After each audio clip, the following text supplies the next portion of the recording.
Hi అండి, welcome to సాయిస్ kitchen. బాగున్నారండి మీరు? మేమైతే బాగున్నామండి. ఇప్పుడైతే మీకు ఒక మంచి పచ్చడి రెసిపీని అయితే చేసి చూపిస్తానండి. ఉల్లిపాయ పెరుగు పచ్చడి అయితే మీకు చేసి చూపిస్తాను. దీనికోసం అయితే ముందుగా స్టవ్ ఆన్ చేసేసుకుందామండి. చూడండి, స్టవ్ ఆన్ చేసేసుకొని ఒక ప్యాన్ పెట్టేసుకున్నాను. ఇందులో 1 టేబుల్ స్పూన్ వరకు ఆయిల్ వేసేసుకుందామండి. ఇప్పుడు ఇందులో 1 స్పూను పల్లీలండి, 1 టేబుల్ స్పూన్ వరకు పల్లీలను వేసుకుందాం. ఇవి మంచిగా వేయించుకోవాలండి. పల్లీలు మంచిగా వేయించుకుందాం. ఈ విధంగా పల్లీలు వేగుతునేటప్పుడే ఇందులో 1 టేబుల్ స్పూన్ వరకు ధనియాలండి, ధనియాలు వేసేసుకుందాం. ఇందులోనే 1 టేబుల్ స్పూన్ వరకు జీలకర్ర. ఈ 3 కూడా మంచిగా వేయించుకోవాలండి. కొద్దిగా చిటపటలాడేంత వరకు వేయించుకుందాం.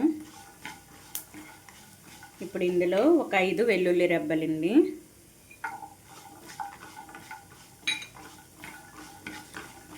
ఇవి మంచిగా ఫ్లేమ్ మీడియంలో ఉంచేసుకొని వేయించుకుందాం. చూడండి, ఈ విధంగా అయితే వేయించుకోవాలండి. ఇప్పుడు ఇందులో ఒక 3 పచ్చిమిరపకాయలండి, కొద్దిగా పెద్ద సైజులో తీసేసుకున్నాను. ఇవి కూడా వేయించుకుందాం. ఇవన్నీ కూడా మంచిగా వేగిన తర్వాత చల్లారిన తర్వాత గ్రైండ్ చేసేసుకోవాలండి. ఇవైతే మంచిగా వేయించుకోవాలి. ఇది సింపుల్గా చేసుకోవచ్చండి ఉల్లిపాయ పెరుగు పచ్చడి. ఈ విధంగా ఇవి ఎంత మంచిగా వేగుతాయో పచ్చడి మనకి టేస్ట్ అంత బాగుంటుందండి. ఫ్లేమ్ పూర్తిగా మీడియంలో ఉంచేసుకొని వేయించుకోవాలి. మొత్తం కూడా లోన వరకు మనకు వేగాలండి, అంతవరకు వేయించుకోవాలి. చూడండి, ఇవన్నీ కూడా మనకు వేగిపోయింది. ఇప్పుడు ఒక ప్లేట్లో తీసేసుకుందాం. మాడ పెట్టుకోకుండా ఈ విధంగా చిటపటలాడేంత వరకు వేయించుకోవాలి. ఇప్పుడు ఈ మొత్తాన్ని కూడా ఒక ప్లేట్లో తీసి పూర్తిగా చల్లార్చుకుందామండి. చల్లారిన తర్వాత గ్రైండ్ చేసేసుకోవాలి.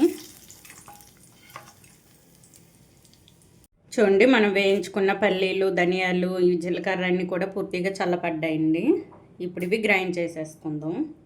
ఒక మిక్సీ జార్ తీసేసుకొని ఇందులో వేసేసుకొని కచ్చపచ్చగా గ్రైండ్ చేసేసుకోవాలండి.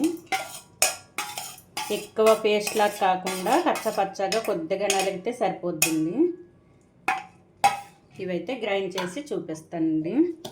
వాటర్ వేయకుండా గ్రైండ్ చేసేసుకోవాలి. చూడండి, ఈ విధంగా కచ్చపచ్చగా గ్రైండ్ చేసేసుకోవాలండి. మరీ మెత్తగా కాకుండా ఈ విధంగా గ్రైండ్ చేసేసుకోవాలి. ఇప్పుడు ఇది పక్కన పెట్టేసుకొని స్టవ్ ఆన్ చేసేసుకున్నానండి. చేసేసుకొని ఇదే ప్యాన్ ముందు మనం పల్లీలు ఇంకా ధనియాలు వేయించుకున్నాం కదండి, అదే ప్యాన్ పెట్టేసుకొని 1 టీ స్పూన్ వరకు ఆయిల్ వేసేసుకున్నాను. ఇంకొద్దిగా ముందు మనం వేయించగా కొద్దిగా ఆయిల్ ఉందండి, మరో టీ స్పూన్ వరకు వేసేసుకున్నాను. వేసేసుకొని ఇందులో మీడియం సైజు ఒక ఆనియన్ అండి సన్నగా తురిమేసుకొని వేసుకోవాలి. ఇవి కొద్దిగా మీడియంగా ఫ్రై అయితే సరిపోద్దండి, ఎక్కువ మనం వేయించవలసిన అవసరం లేదు. ఇవి కొద్దిగా ఫ్రై అవ్వాలండి, ఎక్కువ వేయించుకోకూడదు. కొంచెం పచ్చి పచ్చిగా ఉంటేనే మనకి పచ్చడి బాగుంటుందండి టేస్ట్ అయితే. చూడండి, ఆనియన్స్ మనకి ఈ విధంగా వేగితే సరిపోద్దండి. లైట్ బ్రౌన్ కలర్ రావాలి, లైట్గా వేగితే సరిపోద్ది. ఇప్పుడు ఇందులో గ్రైండ్ చేసి పెట్టుకుని పేస్ట్ని అయితే వేసేసుకుందాం. ఈ మొత్తం కూడా వేసేసుకొని మంచిగా కలిపేసుకోవాలి. ఈ మొత్తం కూడా మంచిగా ఒకసారి కలిపేసుకుందాం. ఈ విధంగా మొత్తం కలిపేసుకోవాలండి. ఇప్పుడు ఇందులో కొద్దిగా పసుపు అండి, ఒక 1/4 టేబుల్ స్పూన్కి ఇంకా తగ్గించే వేసేసుకోండి పసుపు. కొద్దిగా సాల్ట్ అండి, పచ్చడికి సరిపడా సాల్ట్ వేసేసుకోండి. ఇప్పుడు ఈ మొత్తాన్ని కూడా ఒకసారి కలిపేసుకొని ఆఫ్ చేసేసుకుందాం. చాలా ఈజీగా చేసుకోవచ్చు. 10 నిమిషాల్లో మనకి పచ్చడి అయితే రెడీ అయిపోద్దండి.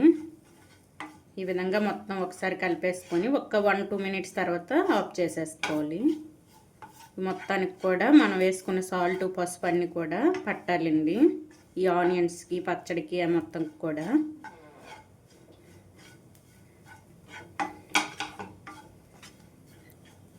చూడండి, మనకి పచ్చడి, ఆనియన్స్ ఇవన్నీ కూడా మంచిగా వేగిపోయింది. ఇప్పుడు ఆఫ్ చేసేసుకుందాం. ఆఫ్ చేసేసుకొని ఇదన్నది పెరుగులో వేసేసుకుందాం అండి. ఇవి వేయించుకున్న పచ్చడిని పెరుగులో వేసేసుకుందాం అండి. 1 కప్పు వరకు పెరుగు తీసేసుకున్నాను. ఈ పెరుగులో అయితే వేసేసుకుందాం. మొత్తం కూడా వేసేసుకోవాలండి. చూడండి ఈ విధంగా పచ్చడి మొత్తం పెరుగులో వేసేసుకొని కలిపేసుకుందామండి.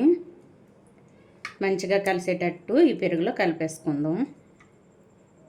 చూడండి చాలా టేస్టీగా ఉండే ఉల్లిపాయ పెరుగు పచ్చడి అయితే మనకి రెడీ అయిపోయిందండి. ఈ విధంగా అయితే చేసేసుకోండి. అన్నంకైనా చపాతీ పూరి దేనికైనా టిఫిన్స్కైనా సరే బాగుంటుందండి. ఈ విధంగా చేసేసుకోండి. పెరుగు పచ్చడిని రకంకోలా చేసుకుంటారండి. నేనైతే ఉల్లిపాయలతో ఈ విధంగా చేసుకున్నానండి. ఉల్లిపాయ ముక్కలు వేసి ఈ విధంగా చేసుకొని తినండి. సూపర్గా ఉంటుందండి. వేడివేడి అన్నంలో ఈ విధంగా కలిపేసుకొని తింటే సూపర్గా ఉంటుంది. టేస్ట్ అయితే చాలా టేస్టీగా వచ్చిందండి. నేను వేసుకున్న సాల్ట్ అన్నీ కూడా కరెక్ట్గా సరిపోయి చూసారా. మనకి వాటర్ కలుపుకుంటే చిక్కటి పెరుగు తీసేసుకోవాలండి. చిక్కటి పెరుగు తీసుకుంటేనే టేస్ట్ బాగా వస్తుందండి మంచిగా. చూడండి ఈ విధంగా రావాలి, మరి పలచగా ఉండకూడదు. ఈ ఉల్లిపాయ పెరుగు పచ్చడిని అయితే ఈ విధంగా చేసేసుకోండి. టేస్ట్ అయితే సూపర్గా వచ్చిందండి. మనం పెరుగు చట్నీ చేసేటప్పుడు ఎప్పుడైనా సరే చిక్కటి పెరుగుని తీసేసుకుంటేనే బాగుంటుందండి. టేస్ట్ అయితే ఈ విధంగా వస్తుంది. ఈ విధంగా అయితే చేసేసుకోండి. ఉల్లిపాయ పెరుగు పచ్చడి రెసిపీ కనుక మీకు నచ్చినట్లయితే అండి లైక్ చేయండి, షేర్ చేయండి, నా ఛానల్ను సబ్స్క్రైబ్ చేసుకోండి. ఓకే, బాయ్ అండి.